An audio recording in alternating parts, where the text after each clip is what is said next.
Waalaikumsalam. Pengaruh 5 nih. Ya.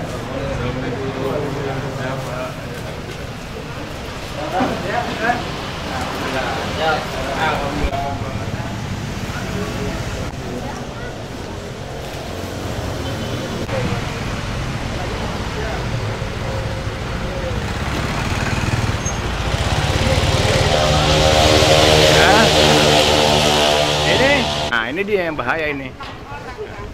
Pasukan inti. Waalaikumsalam. Ada guruan ini, weh. Ada guruan nih. Wah, ini kita udah khusus. Assalamualaikum warahmatullahi wabarakatuh. Alhamdulillah. Amin.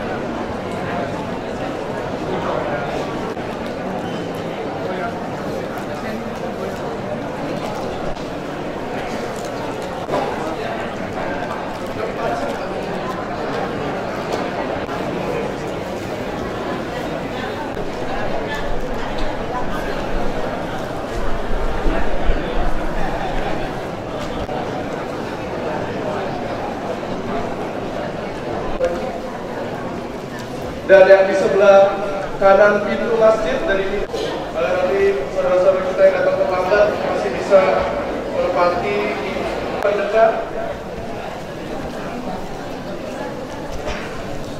Kita dibantu juga ibu-ibu yang lowong-lowong.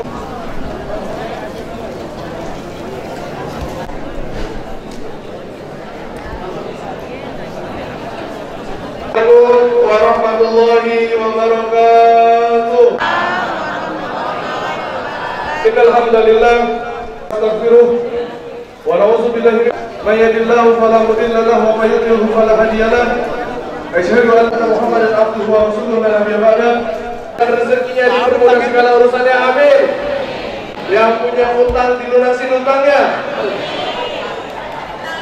Doanya apa lagi nih? Sebab kalau udah dibilang amin di doa kayak gini, ibu-ibu mintanya nambah-nambah terus doanya. Betul apa betul, Bu? Serta orang-orang tuaku sekalian yang mungkin di sini sudah ada asing lagi sama yang badannya besar di depan ini. Khususnya orang tuaku yang ada di barisan depan ibu-ibu yang muka-mukanya nggak ada yang berubah dari tahun 2000 jebot kayaknya. Baik Bapak Ibu sekalian, pertama dari yang paling utama, mari sama-sama kita panjatkan puja dan puji syukur kita atas kehadirat Allah Subhanahu wa taala, Rabbul Izzati kita sekalian, yang mana karena limpahan rahmat dan hidayahnya lah kita dapat berkumpul pada pagi hari ini, pada subuh hari ini, di mana banyak orang lain tertidur pada subuh hari, tapi kita masih mau melangkahkan kaki kita untuk menghadiri majelis ilmu. Ini adalah nikmat dan karunia yang paling besar dari Allah Subhanahu wa taala.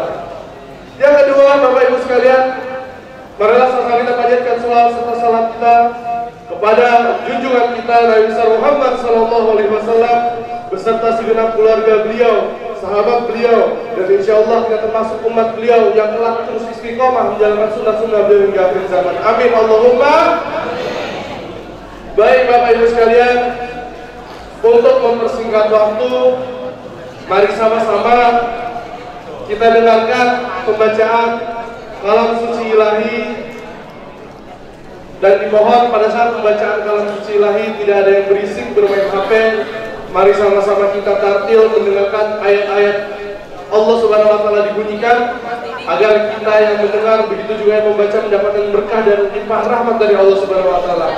Pembacaan ayat suci Al-Qur'an dibawakan oleh saudara Muhammad Haryadi. Kepada saudara Muhammad Haryadi waktu dan tempat kami persilakan dengan segala hormat.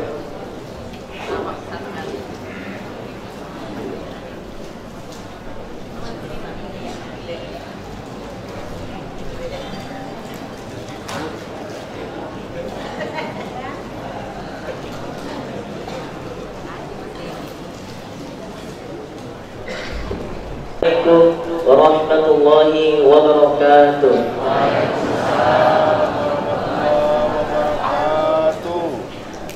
A'udzu billahi minasy syaithanir rajim. Ya ayyuhalladzina amanu taqullaha wal tanzur nafsum ma qaddamat lighad wattaqullah innallaha khabirun bima ta'malun wa la takunu kalladzina nasullaha fa ansahum anfusahum ulaika humul fasiqun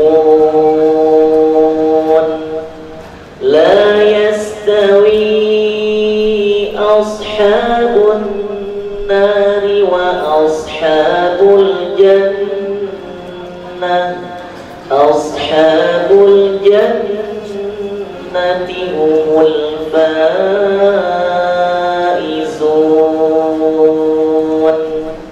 law anzalna hadzal qur'ana ala jabalin lara'aytahu khashi'an mutasaddi'an min khasyatillah wa tilkal amthalu nadribuha linnasi la'allahum yatafakkarun huwallahu alladzi la ilaha illa hu alimul ghaibi wasyahadah huwar rahmanur rahim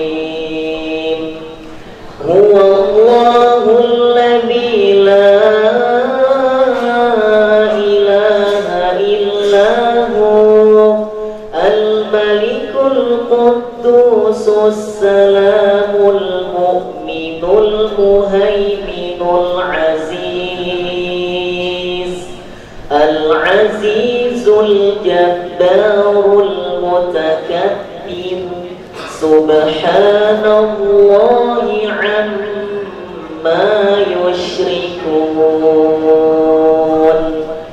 huwallahul khaliqul bari'ul musawwir lahul asmaul husna yusabbihu lahu ma fis samawati wal ard wa huwal azizul hakim.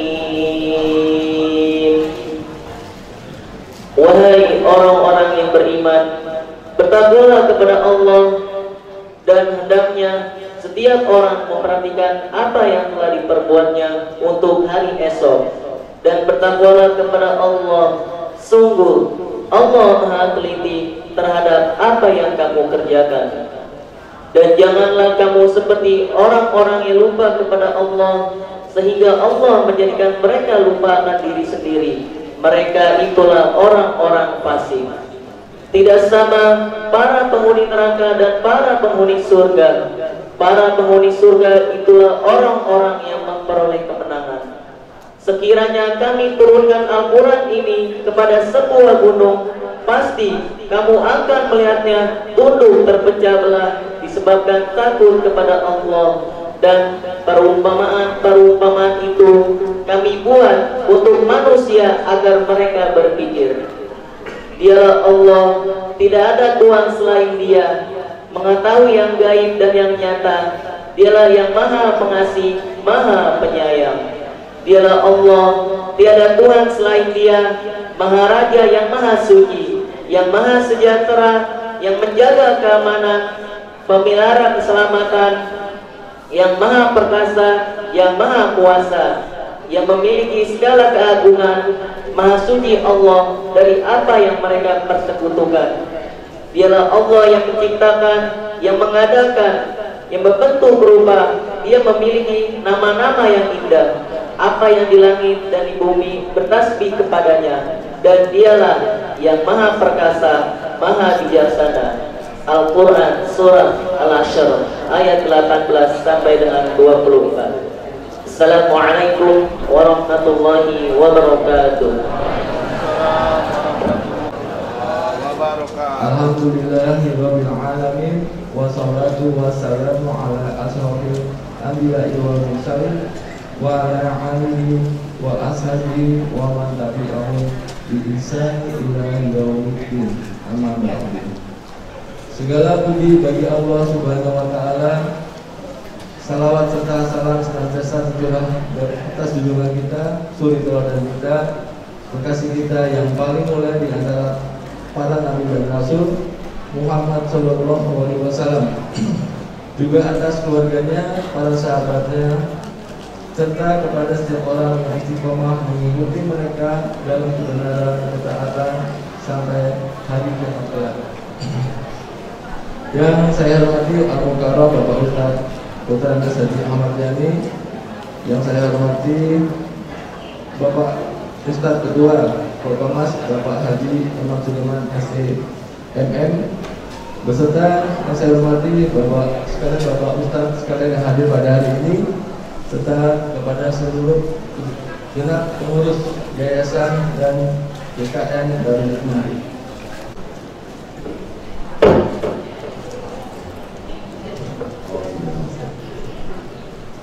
Assalamualaikum warahmatullahi wabarakatuh.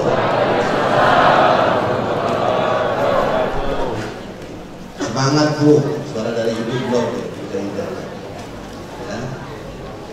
Karena sekali lagi salam itu adalah doa bagi kita dari berdua.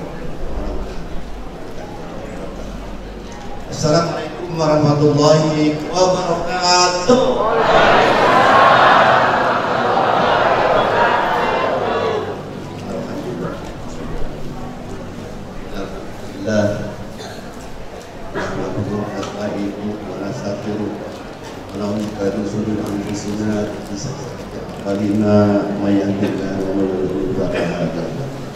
Asyhadu an la ilaha illallah wa asyhadu anna Muhammadan abduhu wa rasuluh. Subhanaka la ilma lana ma 'allamtana Subhanaka la ilma lana illa ma 'allamtana innaka antal alim. Rabbi zidni ilman warzuqni fahman. Hadirin sidang majelis ilmu Forkomas yang dirahmati Allah. Pertama-tama dan yang paling utama, tetap kita harus mensyukuri nikmat yang sangat luar biasa yang Allah berikan, sehingga kita dapat berkumpul oleh sabab kita diberikan nikmat oleh Allah, nikmat sehat, sehingga dengan modal itu kita bisa melaksanakan segala sesuatunya. Nikmat sehat itu kita bergunakan untuk menjadikan istiqomah dengan Allah Subhanahu wa taala.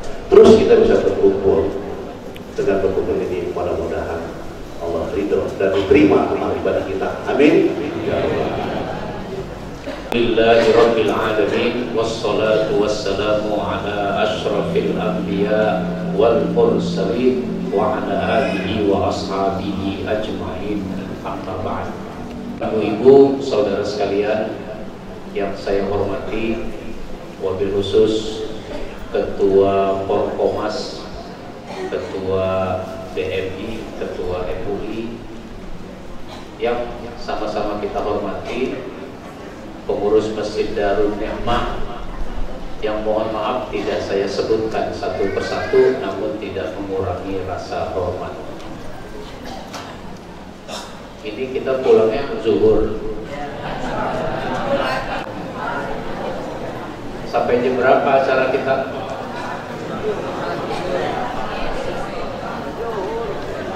Karena banyak hal yang harus kita bicarakan berkaitan dengan masjid.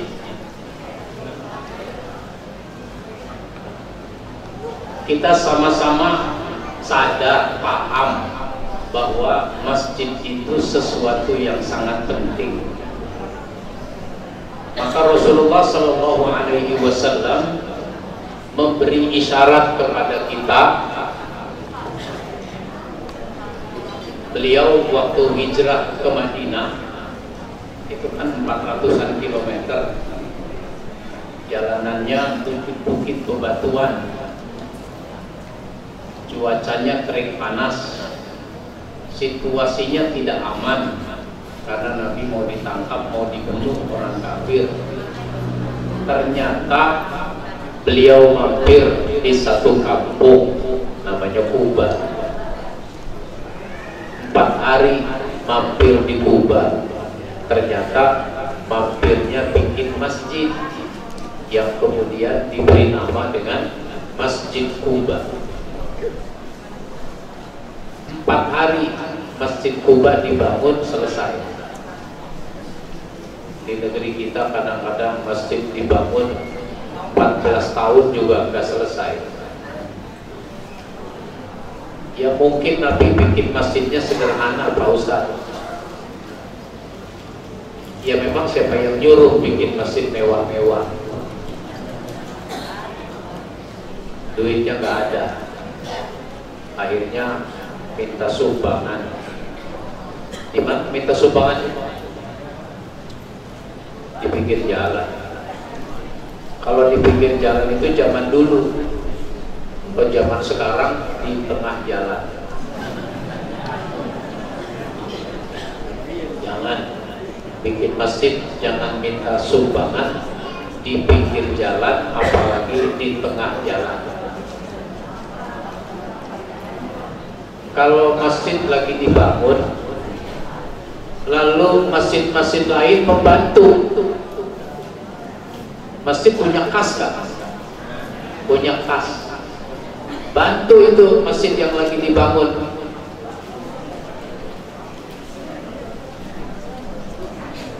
Itu namanya masjid membantu masjid. Ada orang membantu orang, ada kawan membantu kawan. Lah sekarang ada masjid membantu masjid. Kalau di Cianjur ada gempa, itu kan kalau rumah, kata Pak Jokowi, rumah yang hancur dikasih nanti 50 juta. Ya mudah-mudahan benar.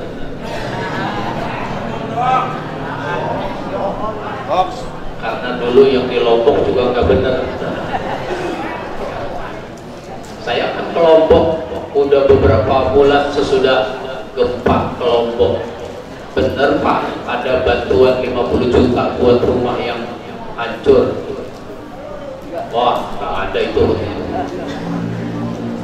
Ya mudah-mudahan ada yang ada. Nah, kalau sekolah itu biasanya ada perhatian dari pemerintah daerah. Tapi kalau masjid kira-kira bagaimana? Oleh karenanya ini tadi Porkomas ngobrol-ngobrol, anggota masjidnya ada 26 masjid. 28 masjid. Mushola 2. 28 masjid ini kira-kira bisa nggak memperbaiki satu masjid yang di Cianjur yang roboh itu?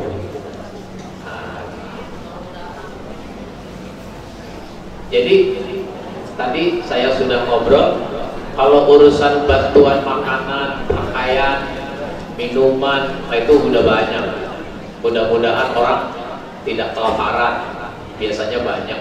Tapi ke depan, dalam beberapa pekan, beberapa bulan, itu kan yang harus segera diperbaiki adalah masjid. Itu contoh.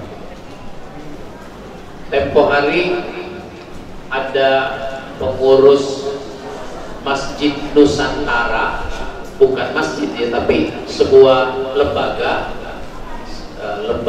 dulu dibentuk oleh Rumah Zakat.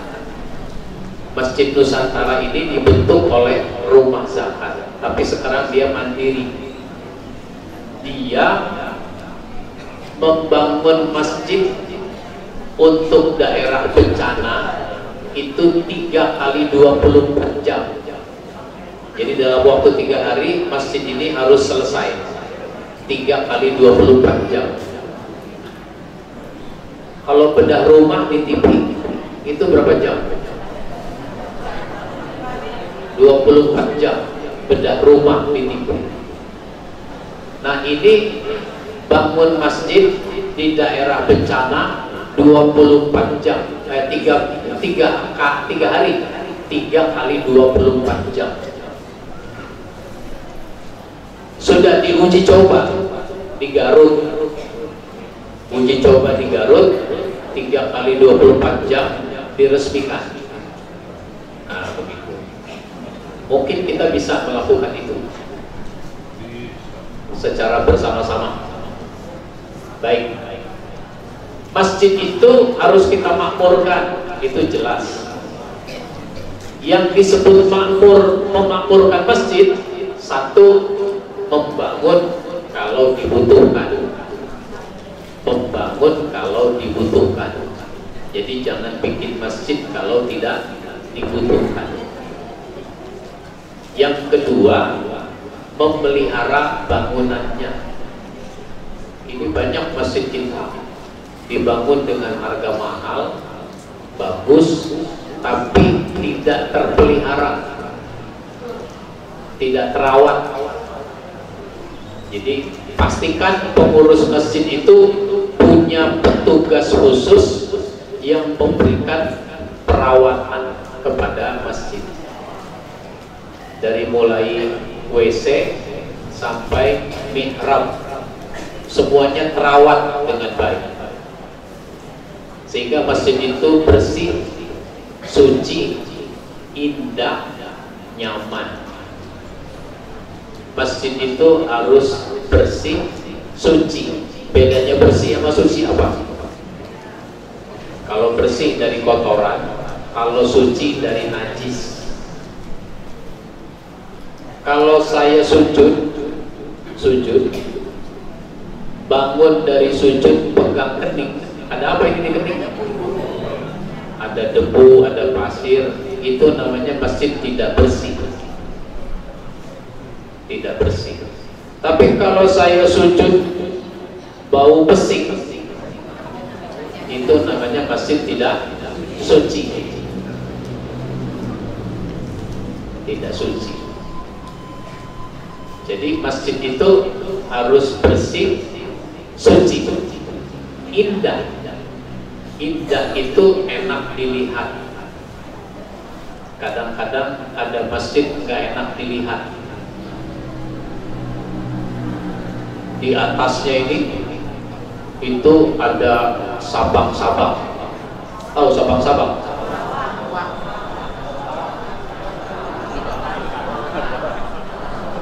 Karena dia harus dibersihkan. Yang jual ada alatnya.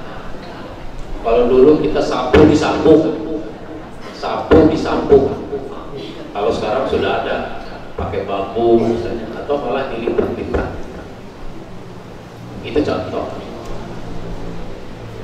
Enak dilihat. Masjid itu senang pakai lampu kristal, lampu hias, senang pakai mangkok-mangkok itu lampu. Tapi itu mangkok-mangkoknya nggak pernah dibersihkan, jadi udah hitam tuh kata bapak, udah hitam. Enak dilihat nggak?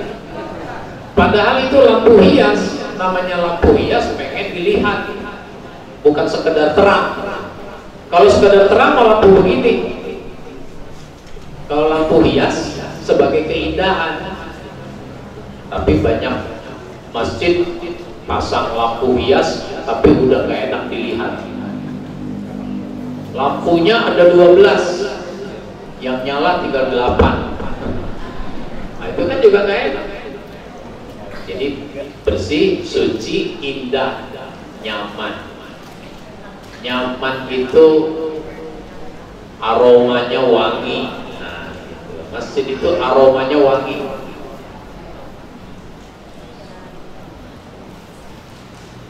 Terus kan ada tuh, nah itu harum ruangan tuh di atas jendela. Tapi dari tadi nggak keluar ya.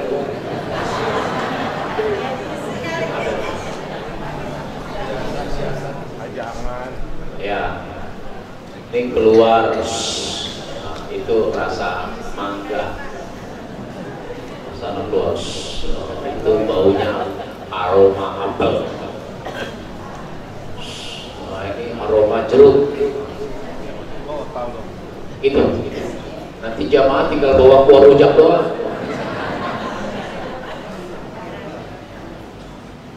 Itu namanya nyaman. Kalau aromanya wangi. Karpet kita sujud wangi.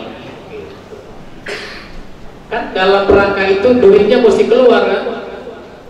Jadi keluarkan uang untuk mengharumkan ruangan masjid. Itu namanya nyaman. Kalau panas, orang tidak kepanasan. Kalau dingin, tidak kedinginan. Ini kan ada kadang-kadang di masjid orang sholat, apalagi sholat maghrib. Sholat maghrib itu banyak orang mampir belum mandi. Itu panas dia. Apalagi gojek, panas.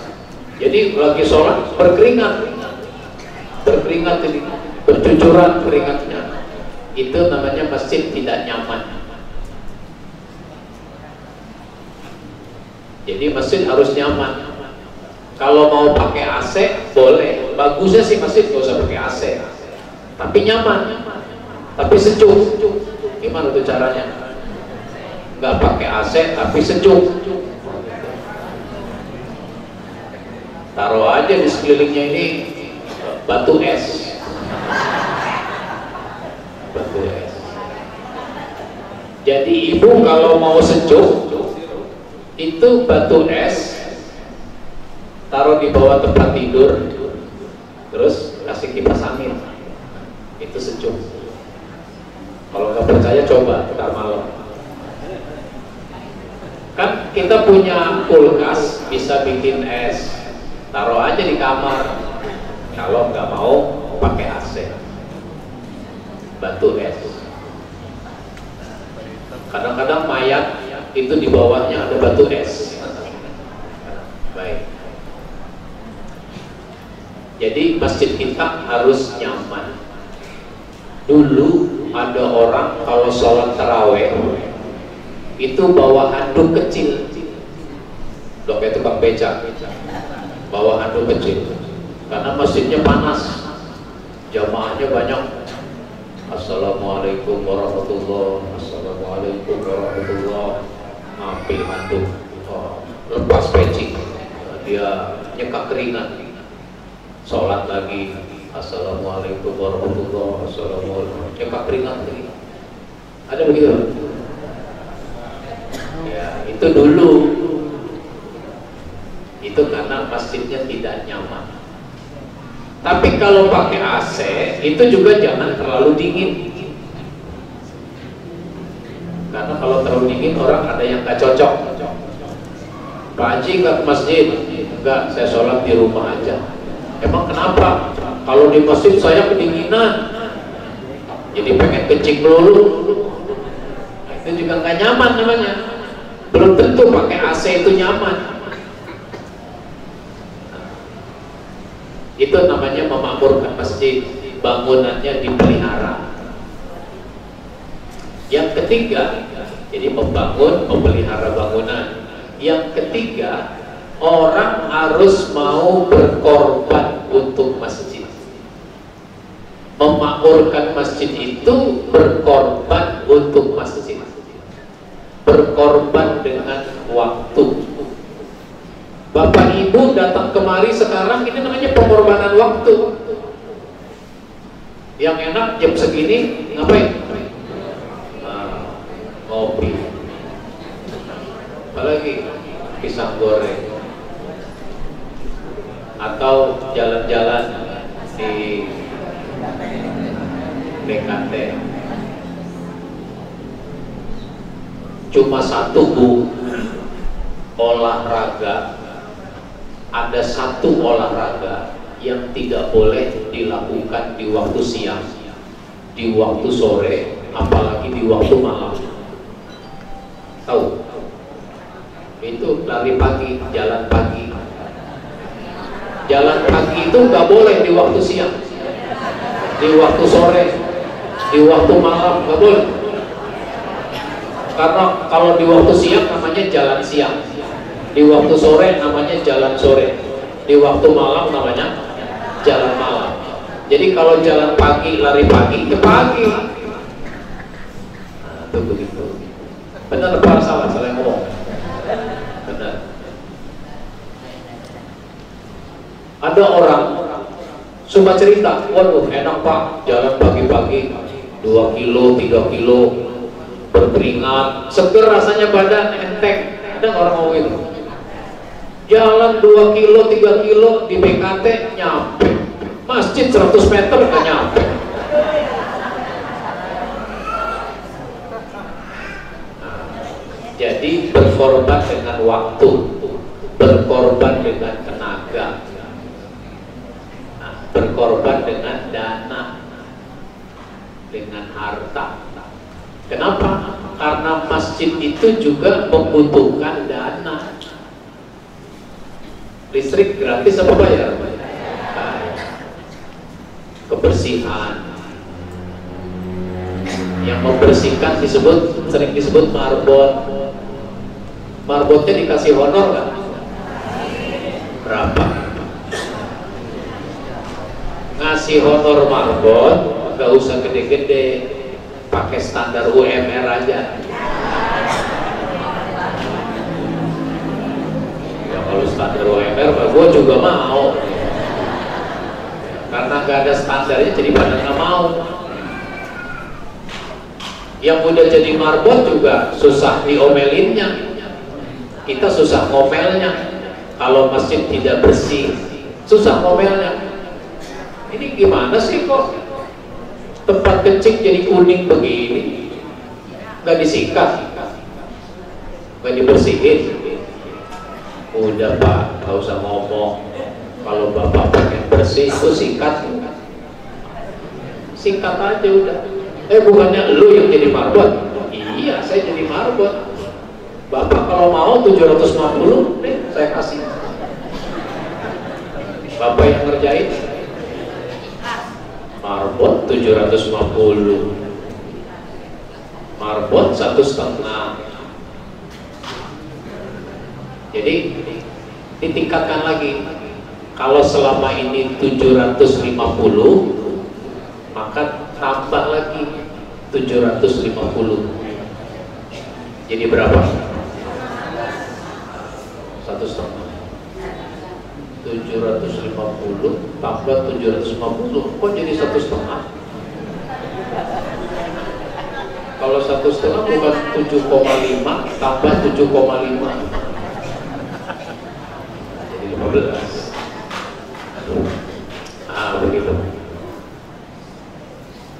Jadi kalau honornya udah cukup, ngomelinnya enak.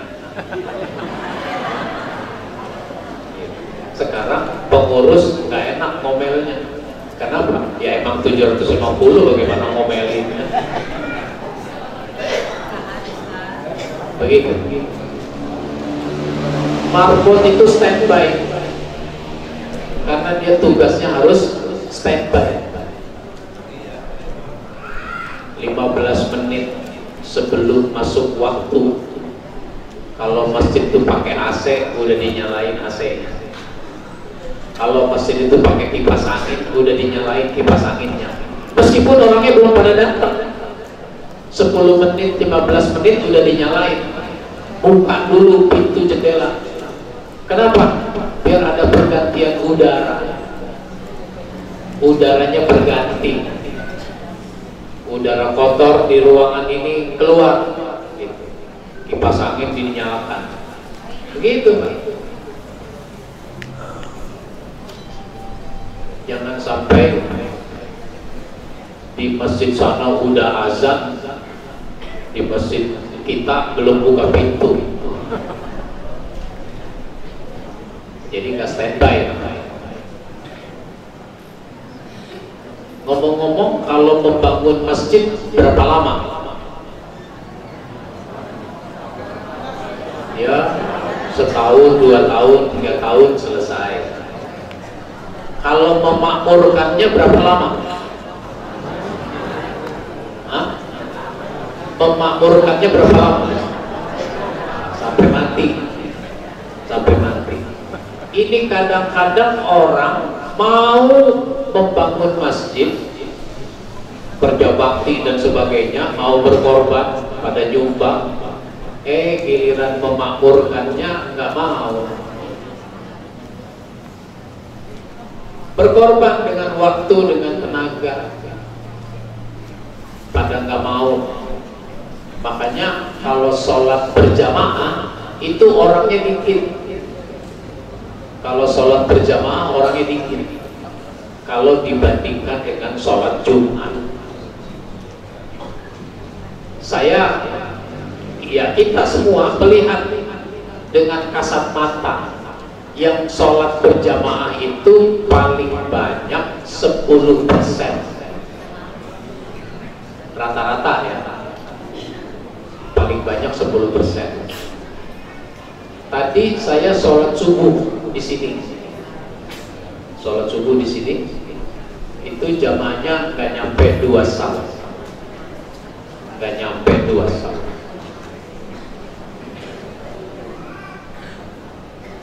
Ini jadi penuh karena kumpulan dari beberapa masjid.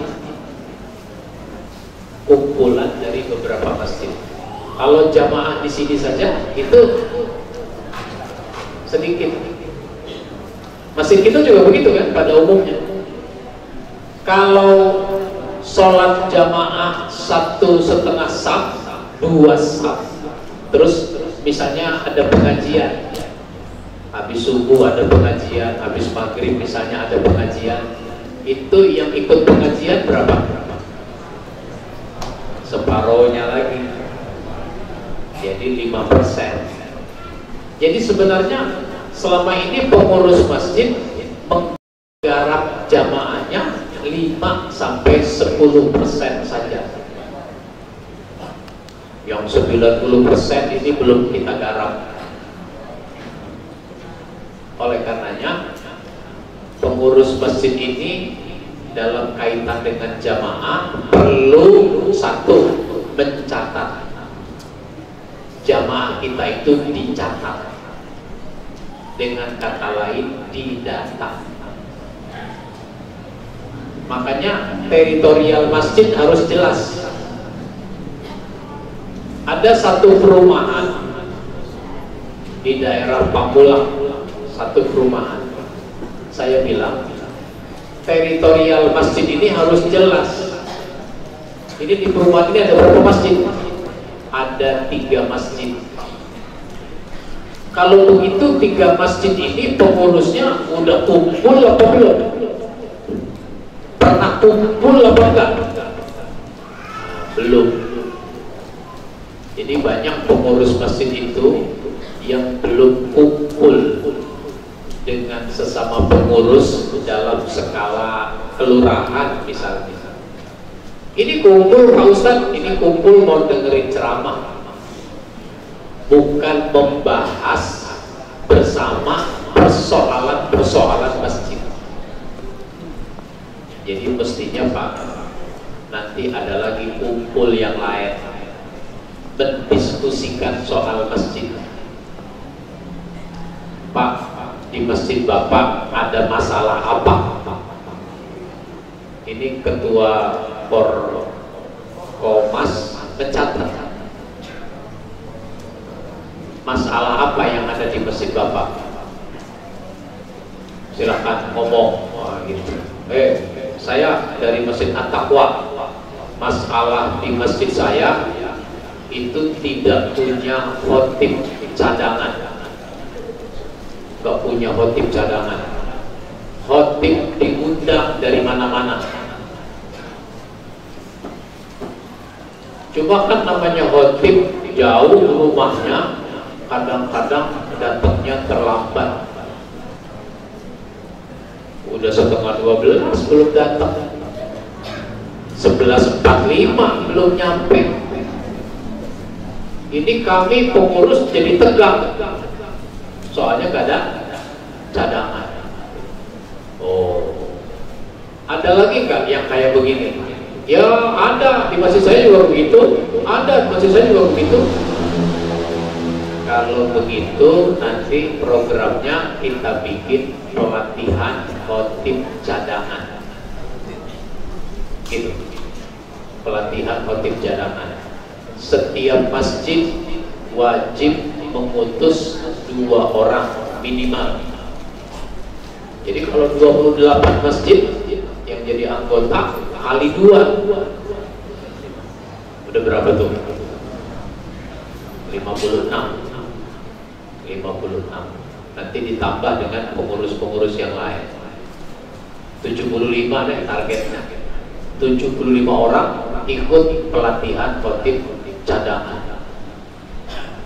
Sehingga nanti pengurus masjid udah gak tegang lagi. Saya ini tiap Jumat khutbah. Saya kalau mau khutbah jam 11 udah nyampe. Jam 11 sudah nyampe. Itu jam 11 nyampe, kadang gak ketemu siapa-siapa di masjid itu.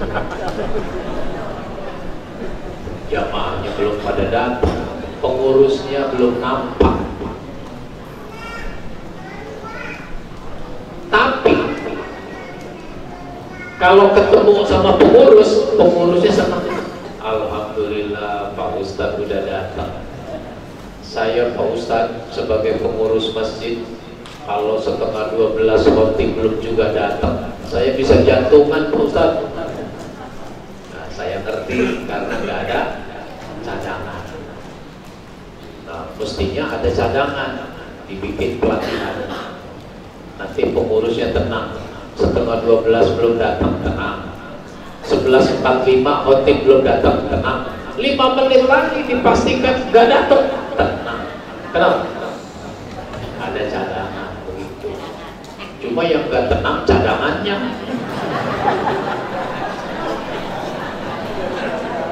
Waduh, jadi juga gua khutbah nih. Gua juga belum siap. Masa cadangan belum siap? Cadangan mestinya udah siap. Kalau main bola itu berapa orang? 11. Cadangannya 11 juga, bahkan sampai 14. Jadi tim sepak bola itu membawa pemain setidaknya 22 sampai 25. Penjaga gawang aja 3, kiper 3. Coba 3-3-nya diturunkan, gak kalah itu. Gitu. Tahu gak mengapa Argentina kalah sama Arab Saudi? Mengapa Jerman kalah sama Jepang? Tahu gak sebabnya apa? Tahu sebabnya? Gak tahu. Sebabnya karena Argentina dan Jerman itu menciptakan golnya cuma 1, sedangkan Arab Saudi dan Jepang itu menciptakan golnya 2. Benar nggak? Jadi sebabnya itu. Gue juga tahu kalau itu mah.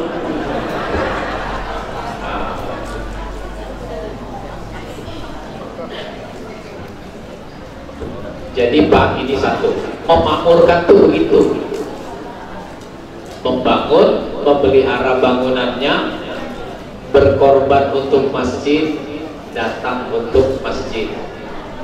Ya. Datang, tapi kadang-kadang orang malas datang.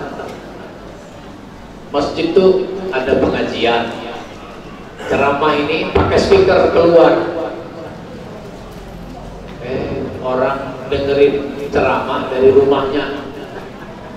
Enakan dari rumah ya kalau dengerin pengajian. Suaranya lebih jelas.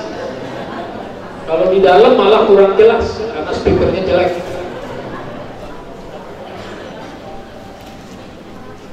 Enak di rumah mah lebih jelas. Bisa selonjor duduknya. Ada kopi, pisang goreng, gak ada kotak jalan lagi. Nah itu pengajian ceramah pakai speaker keluar, itu membuat orang jadi males datang ke masjid. Maka kalau ceramah kayak begini cukup speakernya speaker dalam gitu. Kalau mau orang luar nggak datang tapi ngikut, nah itu di streaming, siaran langsung di Facebook, di Instagram, di YouTube, siaran langsung. Baik. Nah yang kedua, dalam kaitan dengan memakmurkan masjid, kita ini harus menyamakan persepsi, menyamakan pemahaman. Karena banyak pengurus masjid, apalagi jamaah, belum sama pemahamannya mau dibagaimanakan ini masjid. Karena belum sama, kadang-kadang jadi ribut, jadi konflik. Ya contoh deh, contoh. Kalau kita di masjid, sholat maghrib, sholat isya, itu kadang ada anak-anak datang ikut sholat. Ini sikap kita ngadepin anak-anak bagaimana? Itu perlu kesamaan persepsi. Kalau enggak, yang satu senyum, anak-anak datang, yang satu melotot. Begitu nggak Pak? Yang satu senang, yang satu nggak senang. Cuma yang nggak senang ini lebih bereaksi. Lu pada mau ngapain kemarin? Mau sholat Pak? Yang model begini mau sholat. Paling ribut doang, bercanda. Nah, sana pulang. Ada yang begitu Pak? Ada yang begitu? Yang mana orangnya? Itu namanya nggak sama persepsinya. Tapi kalau sama persepsinya, nah, selamat datang anak-anak, ucapin selamat datang. Bapak pernah ke bank? Pernah ke bank? Ibu pernah ke bank? Bank ya. Itu ibu dorong pintu apa dibukain pintu? Dibukain pintu.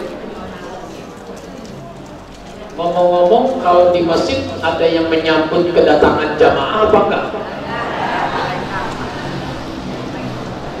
Jangankan jamaah, ustaz aja nggak disambut.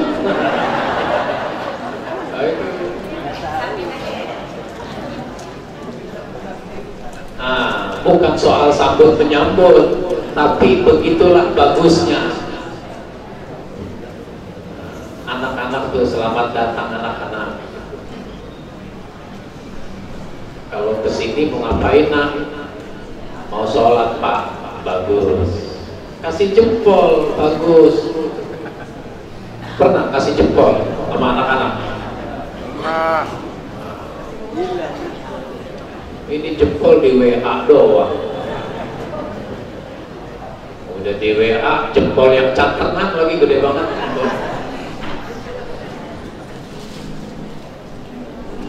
Nah, kalau sholat boleh bercanda kan? Nggak boleh Pak. Pinter kamu. Lah kemarin yang bercanda siapa ya? Nih Pak, nih orangnya nih, dia tunjuk kawannya. Dia suka nggak ditunjuk begitu? Nggak suka. Bukan saya Pak, nih gara-garanya. Itu kalau kita senang menghadapi anak-anak, oh ya sudah, nggak apa-apa, nggak apa-apa. Yang kemarin nggak apa-apa. Tapi kalau dia nggak senang, oh jadi lu rupanya gara-garanya, emang lo lagi cari lu. Anak siapa sih lu? Oh, pakai nanya anak siapa lu? Anak siapa sih lu? Bapaknya ada, denger. Anak saya Pak, ada apa? Bapak bisa didik anak gak? Bukan saya gak bisa didik anak. Bapak bisa gak jadi pengurus? Kan jadi ribut nih pengurus sama jamaah. Anak-anak mau udah selesai, yang ini gak selesai-selesai. Anaknya mau ke masjid lagi, bapaknya melarang. Udah gak usah, di rumah aja. Emang kenapa sih Pak? Kata istrinya, emang kenapa sih gak boleh ke masjid anak-anak? Itu pengurusnya brengsek, ada yang beres.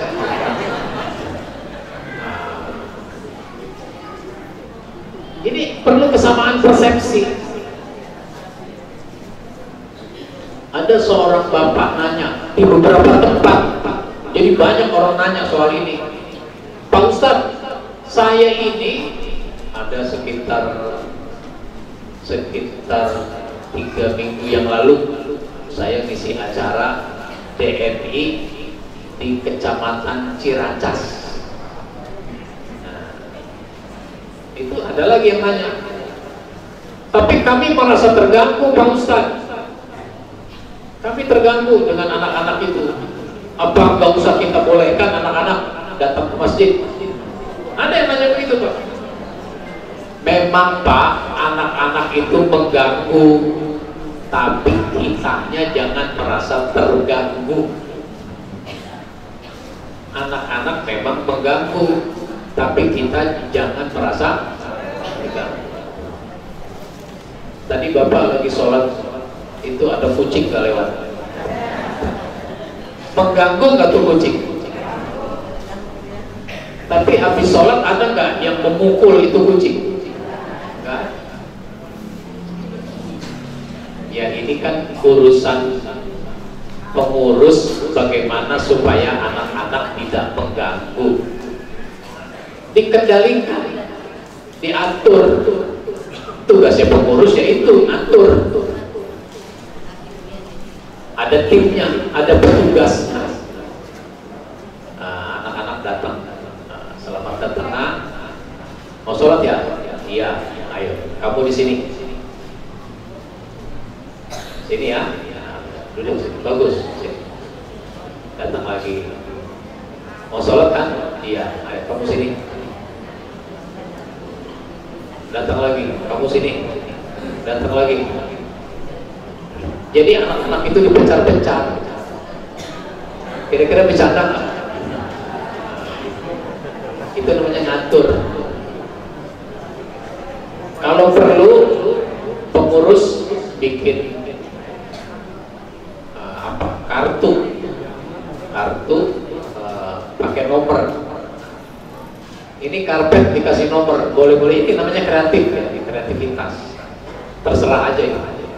Ini karpet dikasih nomor 1. Anak datang, ini kasih nomor berapa? Nomor 1. Kamu cari nomor 1, duduk di situ. Sebelah sini nomor 2, datang lagi anak. Nih, nomor berapa? Nomor 2. Nah, cari nomor 2, duduk sini. Seterusnya begitu. Nomor 1, nomor 2, nomor 3, nomor 4, nomor 5 gitu. Ini nomor jangan dibuang ya. Nanti pulangnya kalau mau pulang diserahkan lagi ke bapak itu yang bajunya warna hijau. Kasih lagi ya. Nanti mau ditukar apa Pak? Ditukar sama makanan. Nah, ditukar sama makanan. Nih nomor 1 dikasih pisang, nomor 2 dikasih lontong, nomor 3 kasih roti. Kira-kira senang gak tuh anak-anak? Besok ngajak kawannya dia, ayo kita ke masjid. Kenapa? Enak. Enak apa? Ada lontong, ada pisang, ada roti. Itu Pak, bikin anak-anak senang. Jangan bikin anak-anak jadi takut. Ayo ke masjid. Enggak mau. Kenapa? Ada parojali. Emang kenapa parojali? Parojali serem. Parojali serem. Udah jenggotnya panjang, galak lagi. Oh, itu anak tuh. Ya, jenggot harus panjang, bagus. Tapi jangan galak sama anak-anak. Baik. Ini contoh Pak, penyamakan persepsi. Mau dibagaimanakan ini masjid. Nah, terus sesudah menyamakan persepsi, konsolidasi pengurus. Pengurusnya harus solid.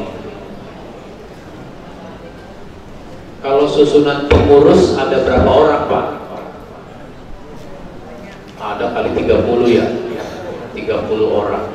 Terus yang ngurusin masjid berapa orang? Ada kali 3 orang. Ya kalau 3 orang, padahal 30 orang itu namanya 10%. Makanya jamaahnya cuma 10%. Bagaimana ini 30 orang, 30-30-nya aktif bekerja ngurusin masjid? Masalahnya pada sibuk Pak Ustadz. Orangnya sibuk pada kerja. Ngurus masjid itu tidak sepenuh waktu, tapi ngurus masjid itu sepenuh jiwa. Bedanya apa itu? Kalau sepenuh jiwa, ya, kalau sepenuh jiwa itu ada waktunya. Tapi kalau tidak sepenuh jiwa, ada waktu juga, ngomongnya gak punya waktu. Makanya ada orang diminta jadi pengurus, gak mau. Saya masih kerja Pak, nanti aja kalau udah pensiun. Makanya banyak tuh orang pengurus masjid pensiunan. Bukannya nggak boleh. Coba kalau dari dulu dia jadi pengurus, wah udah maju ini masjid. Jadi, dan itu saya khawatir juga. Khawatir kenapa?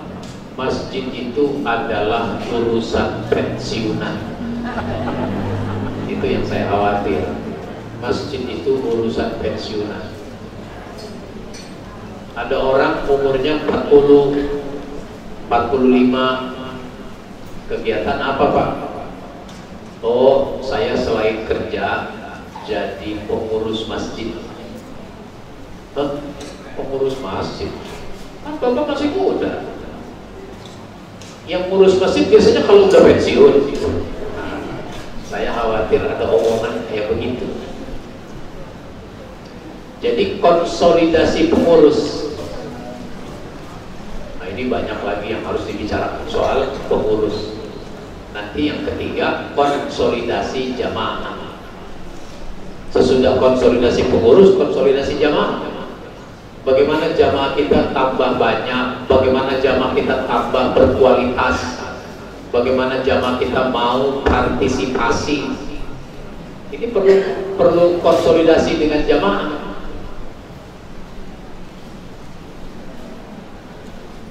Baru terus merumuskan program. Programnya apa?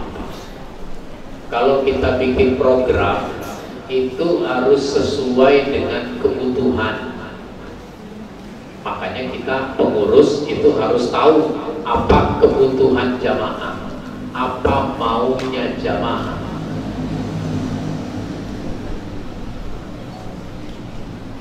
Kita ini Pak Bu ada pengajian, ada usul kan tema-tema apa yang Bapak Ibu inginkan.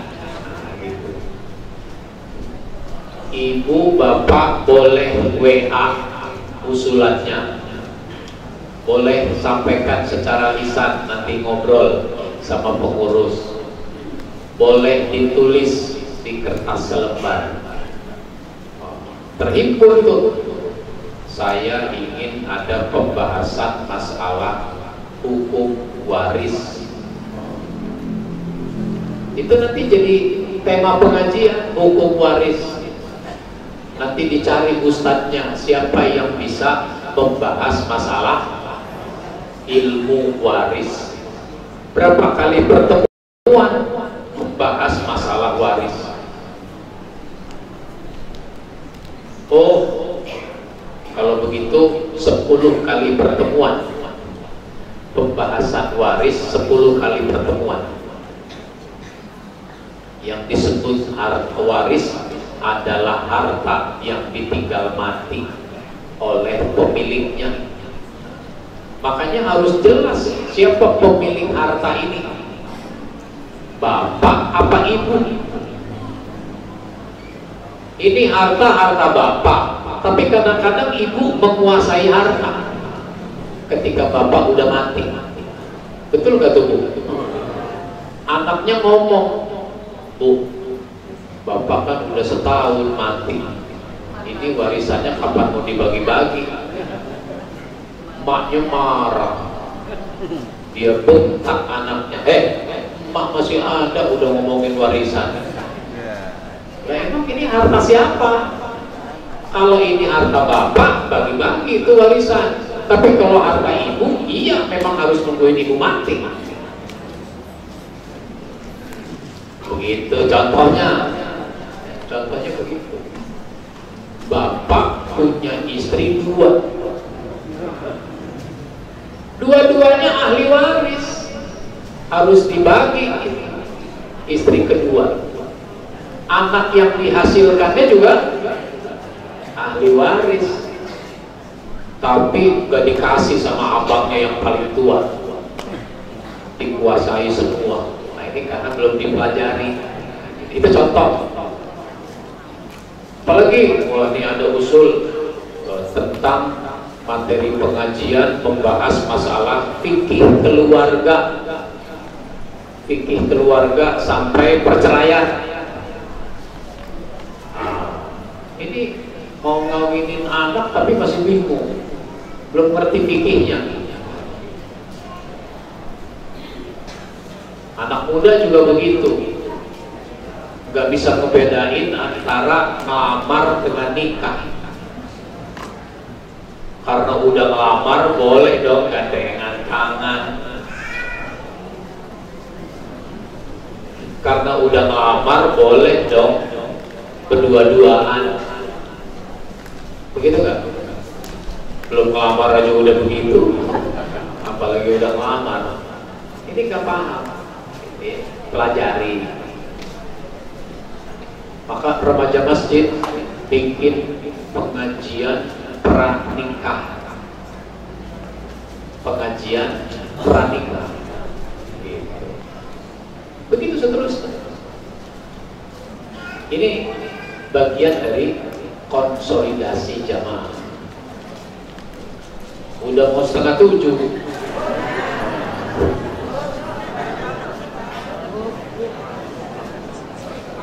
Karena dalam hati ibu ini Ustadz kapan selesainya sih ceramah? Diterusin apa enggak ini? Hah? Jadi konsolidasi jamaah. Nah, yang berikutnya program itu tadi itu nanti diusulkan kepada pengurus masjid. Pengurus masjid menyerap aspirasi program, dicatat, disusun menjadi program setahun. Lalu siapkan sumber daya manusianya. Masjid itu harus punya sumber daya manusia, SDM. Tadi sholat Jumat, itu namanya SDM-nya apa kalau sholat Jumat? Khotib, imam. Maka kalau boleh saya bilang, wajib pengurus masjid itu punya khotib sendiri. Jangan khotib semuanya diundang dari mana-mana. Masjid khotib dalam negeri mesti ada dong. Ada kantor Pak, namanya Bea Cukai. Kantor Bea Cukai, gak jauh dari sini, di jalan saya itu Ahmad Yani, bypass. Itu kantor Bea Cukai menargetkan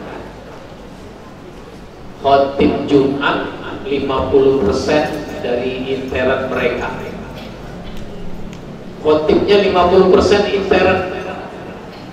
Makanya karyawan Bea Cukai itu mengadakan pelatihan khotib. Saya memberikan pelatihan khotib di Bea Cukai. Pernah di Bea Cukai Tanjung Priuk, pernah Bea Cukai yang di Cikarang, pernah Bea Cukai yang di Rawamangun yang pusat. Karena apa? Mereka harus bisa jadi khotib. Nah itu contoh. Masa masjid kita di masyarakat nggak punya khotib? Yang di kantor aja punya khotib, termasuk cadangan khotib. Kalau ada orang mati harus diurus jenazahnya, berarti harus ada petugas mengurus jenazah. Minimal satu masjid 4 orang yang bisa mengurus jenazah, 2 laki 2 perempuan. Nanti tahun depan ini udah disahkan, udah dirapatkan di Pemda DKI. Nanti ada bantuan dana untuk orang yang mengurus jenazah. Sebagaimana masjid dapat boti.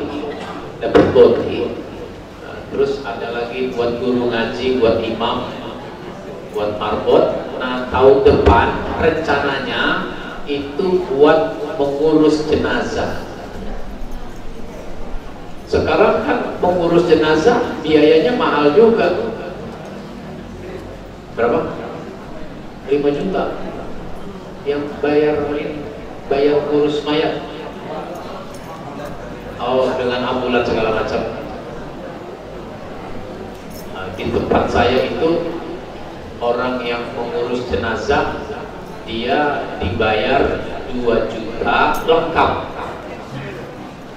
Dia siapkan kain kafan dengan segala kelengkapannya, sampai nisan dari kayu, tinggal ngasih nama doang.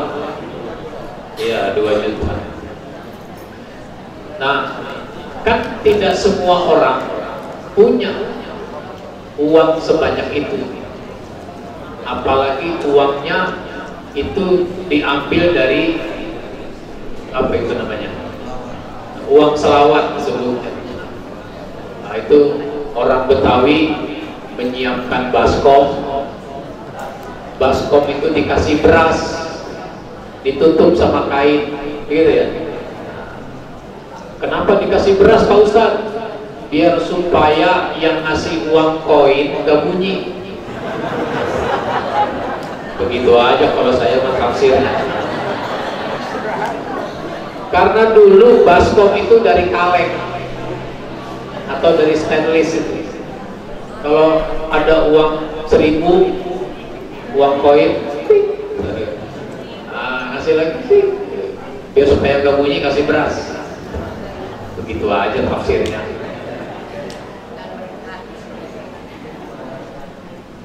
Kalau kondangan sama ngasih uang duka banyak mana? Banyakan kondangan.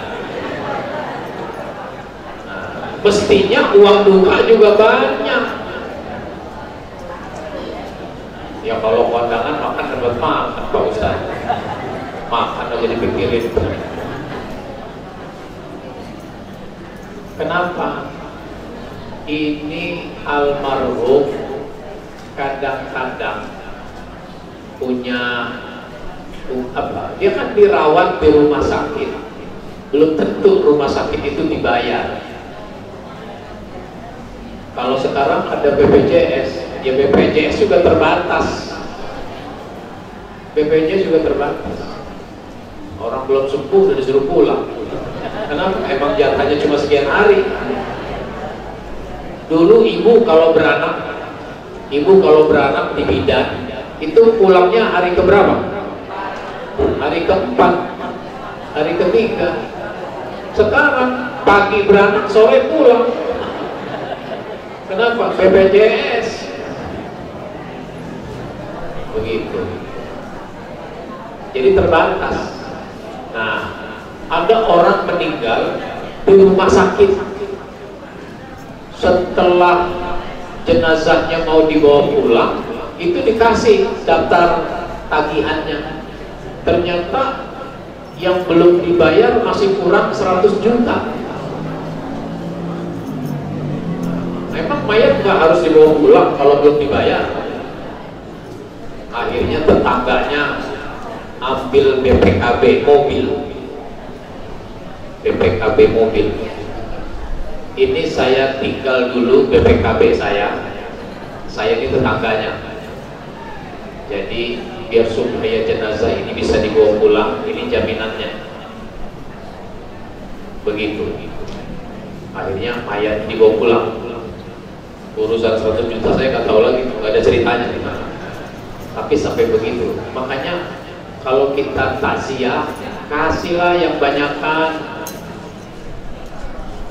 50.000 ke 100.000 ke gitu.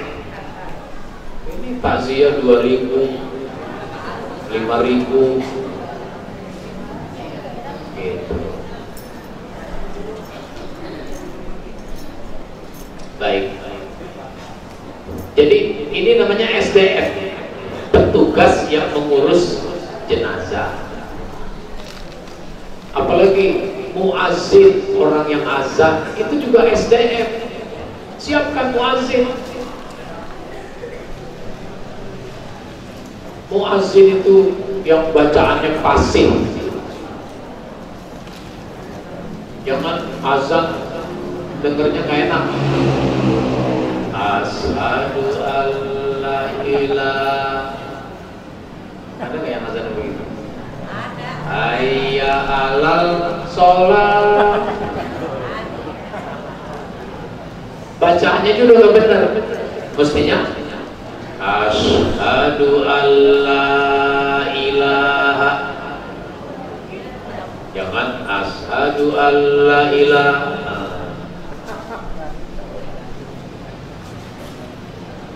Udah gitu napasnya, iramanya panjang, napasnya nggak panjang, batuk-batuk lagi. Hayya 'alas shalah.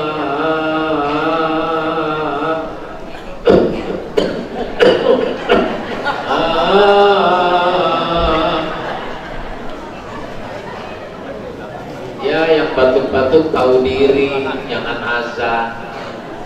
Makanya ada cadangannya. Yang azan juga perlu cadangannya juga. Pokoknya pengurus masjid harus berpikir tentang situasi darurat. Gitu. Baik. Nah, terakhir yang mau saya sampaikan ini soal dana. Masjid itu butuh dana. Makanya masjid duitnya harus banyak. Duitnya harus banyak. tapi saldonya jangan banyak-banyak. Kalau pengumuman hari Jumat masalah keuangan itu saldonya jangan banyak-banyak. Manfaatkan dana masjid untuk sebesar-besarnya kemaslahatan masjid dan jamaahnya.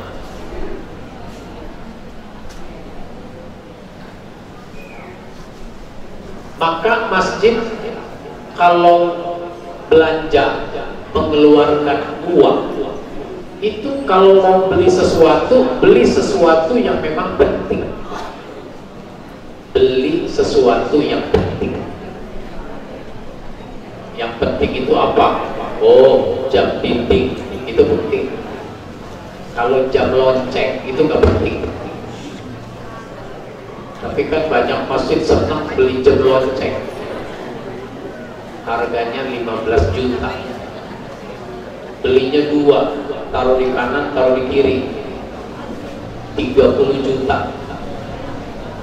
Menurut saya sayang-sayang. 30 juta cuma buat dapat 2 jam.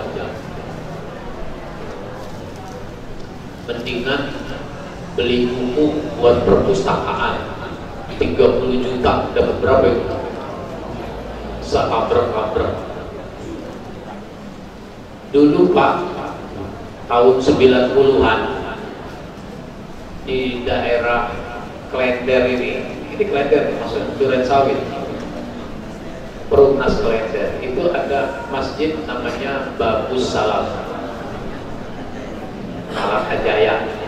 Masjid Bagus Salam itu dulu tahun 90-an itu bagus perpustakaannya, jadi percontohan.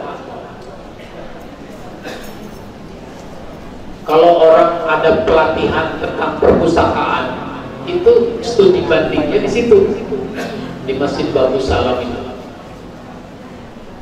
Saya juga dulu wartawan tabloid Jumat, saya tulis tentang perpustakaan Bagus Salam itu. Panci masyarakat, suara masjid, serial khutbah Jumat itu juga menulis tentang itu. Sekarang bagaimana?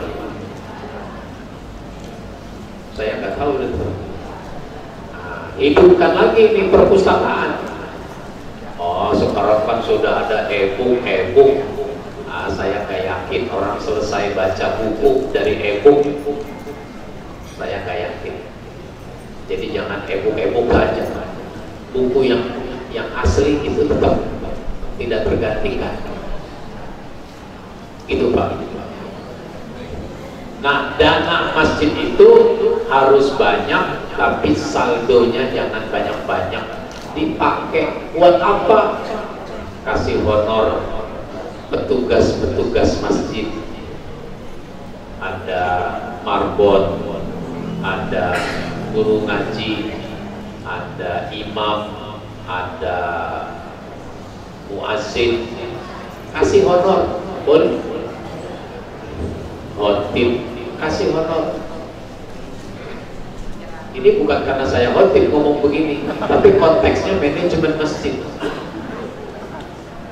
Di Masjidil Haram itu saya dapat informasi imam itu honornya 50.000 real.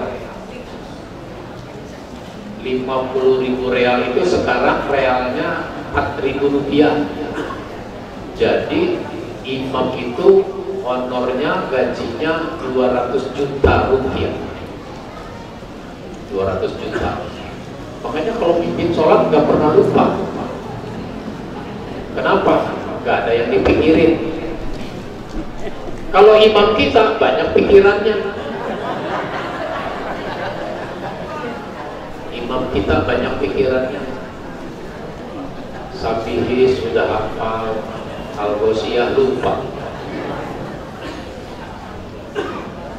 Ngapal Iqra, Al-Ghosiyah lupa. Begitu. Honor. Pokoknya gunakan. Nah, kalau duit kita masih banyak, padahal sudah digunakan, bantu masjid lain. Pak Ketua katanya mau bikin pelatihan khotib. Iya, kalau gitu bikin deh di masjid saya, nanti yang lain-lain diundang gratis, duitnya dari masjid saya, Masjid At-Taqwa. Itu namanya membantu masjid lain. Begitu contohnya. Jadi banyak yang bisa kita lakukan. Baik, mudah-mudahan bermanfaat apa yang saya sampaikan. Mohon maaf bila ada hal-hal yang kurang berkenan. Saya merasa kurang optimal bicara karena ini lagi ada masalah di tenggorokan.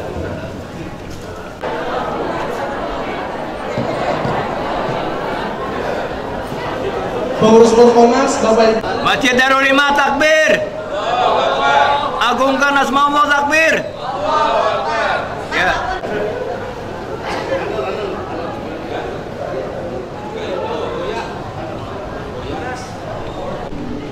Ya, takbir.